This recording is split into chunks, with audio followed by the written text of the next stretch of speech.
What's up everybody and welcome back to more Fallout Mods Weekly. So I know it's been a while since I've made one of these videos. I actually moved into college, had my birthday, and a bunch of other stuff. Obviously started college, so it's been about a month. But these should be returning weekly. I don't know when I'm going to post this. I'm recording this on a weird day, a Thursday. I normally like to post these on Sunday, so maybe I'll post this today or tomorrow and then have another one for Sunday. Let's see if I could do it. But yeah, so that's pretty much everything. Let's see the 10 mods I covered this week.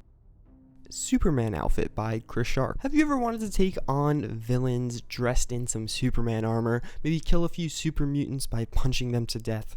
Well, now you can. The Superman mod by Chris Sharp basically adds in some Superman armor and the regular armor and a cape that'll boost all of your stats and make it a bit easier to just take guys on. You can run faster, jump higher, and hit with a little bit more punch. I found this mod cool because of the details put into the armor. It's not like super highly detailed as we see in some other certain armors, but it is pretty cool. I mean, who doesn't want to be Superman? The cape does get a little glitchy from time to time, but it is okay because the rest of the armor is still pretty nice. Darth-Vader armor by INVALIDFATE. So this is actually a mod I covered in the past in its own standalone video. I covered a bunch of Star Wars mods at the time, so check that out there if you'd like. Basically, it got a pretty big update. Before it was simply the Darth Vader helmet. Now we got full armor as well as a cape with some cloth physics. And these cloth physics are actually quite cool indeed. As you walk around having the cape sway in the wind and just do different things while you battle enemies, it's actually really nice. You wouldn't think it makes a huge difference, but as I was messing around and playing with this and filming all the B-roll for this, I did really find myself enjoying it. So I would definitely recommend it to you guys. And comment down below, who do you think would win in a fight? Darth Vader or Superman? B90 armor by Lord of War.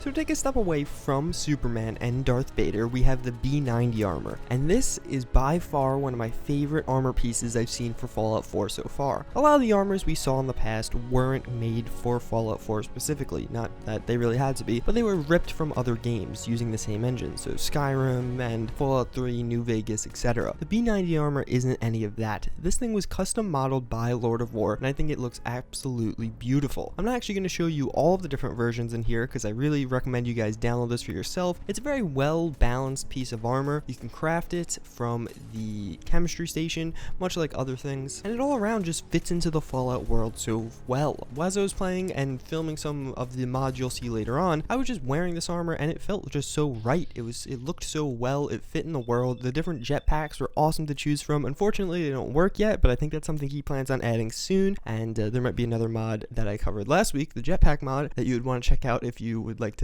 get some flyability. But nonetheless, the B90 armor is something I would definitely recommend you guys download and try out for yourself. It is very high quality, very high detailed, and it looks amazing in person as you're playing. Extended weapon mods by AKANAMI.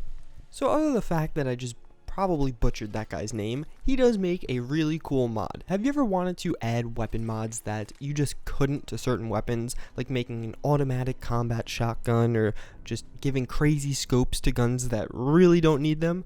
Well, that's what this mod does. It allows you to add certain weapon mods in the game that previously weren't available for certain guns.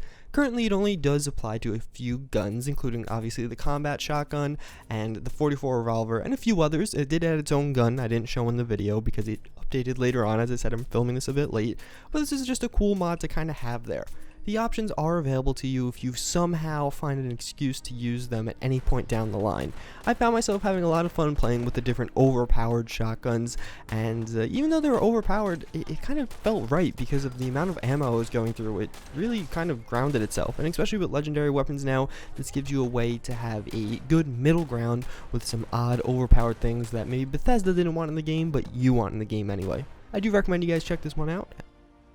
AK-47 Standalone by ZUNASW. So what happens when you get bored of all the guns in Fallout? Well, you have to go back to the tried and true AK-47 from hundreds of years in the past. Fortunately, this thing built like a beast still holds up today. The AK-47 mod is just a fun mod to have around. The reason I picked this particular one is it is actually a standalone version, and these are actually pretty rare, believe it or not, with Fallout 4. A lot of people are reskinning different weapons, making them into different guns, but this one you can just get on your own. Unfortunately, you do have to spawn it in. Obviously, before we get a GEC, there's no legitimate way to get mods, but for the time being, this works very well, and I am very happy with it. the AK-2047 mod by FF7 Cloud Strife. So as I did say before, if you were looking for something that was vintage, old school, the AK-47 was right for you. But we're in the modern times, so we want the AK-2047. What this is basically a redesigned version of the AK-47, as if someone from the Fallout universe had updated it and basically gave it higher caliber, lower recoil, and a ton of cool weapon mods that you could use. This mod does come with quite a bit of different mods, so barrel extensions, suppressors, scopes, stocks, all that cool stuff. You can really play with this gun, which I really did like about it. I felt like the other mod was lacking that. On top of that, it gives you a different feel from the other one. You can make this into more of a DMR if you wanted to, or just a run and gun fully automatic rifle. It really gave you a lot of customizability, which I think turned out to be my favorite part of this mod, so I do recommend you check it out. The M9 Standalone Pistol by FF7 Cloud Strife. So another mod by FF7 Cloud Strife. This guy is producing some high quality mods, and it's only a pistol, but I think this is actually my favorite mod on the list. The M9 offers a lot of the same benefits of the AK-2047. Huge customizability, a great texture, and all around it's a really fun gun to use. Just whipping this out and kind of feeling like going a little stealthy route with the silencer on there.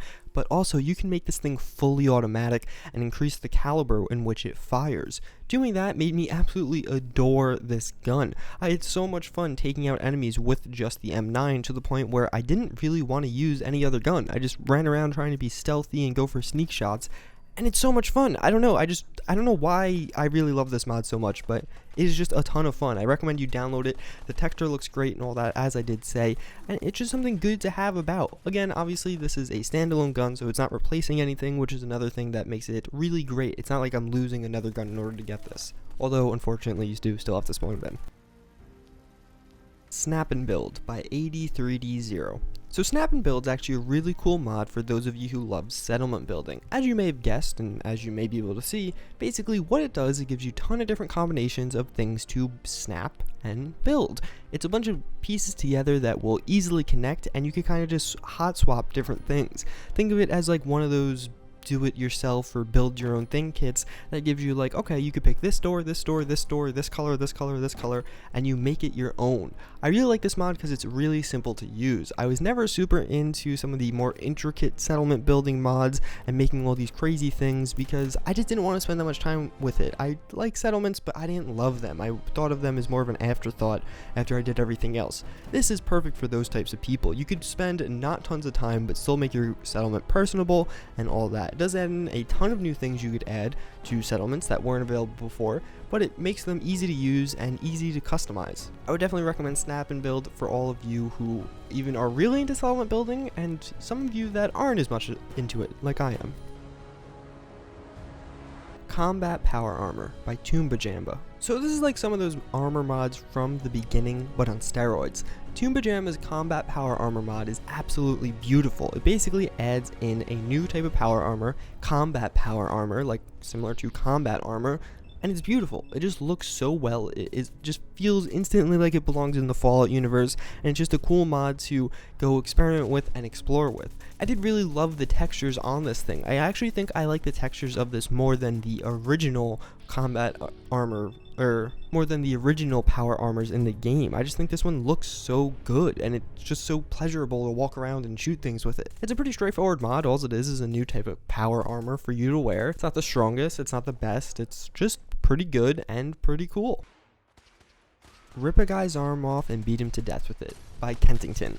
So this mod does exactly what the title sounds like. You get to go fight someone in melee, and if you punch them enough times, you'll rip their arm off, and that's now a weapon. This mod is actually hilarious to use, and it's really quite powerful for those of you who are going for a melee build. Having that arm, it does 60 damage as a melee weapon, which is pretty good. So, I don't know, it's just a fun mod I wanted to add onto the list because it's cool. I mean, it's something funny to add to the game. If you are using some regular weapons, it does get kind of annoying if you're trying to use... I was trying to record some lightsabers earlier on when I was doing the Darth-Vader part, and he did start ripping the guy's arm off, where the lightsaber obviously does a lot more damage than that thing, but nonetheless it's a funny mod to just kind of have in the game that every once in a while when you punch someone you'll accidentally do it, and it'll remind you that, oh hey, I have this mod installed. Power Armor Autopilot by KENTINGTON. So this guy Kentington is really good at making mods. I've never heard of him before, but yeah, I don't know. He made the 2 last mods on the list, and typically I try and go in ascending order with most of these mods from most basic to most cool. Power Armor Autopilot allows you to, as you may have guessed, give your power armors autopilot. Basically adds them as an NPC companion to follow you around and do crazy stuff.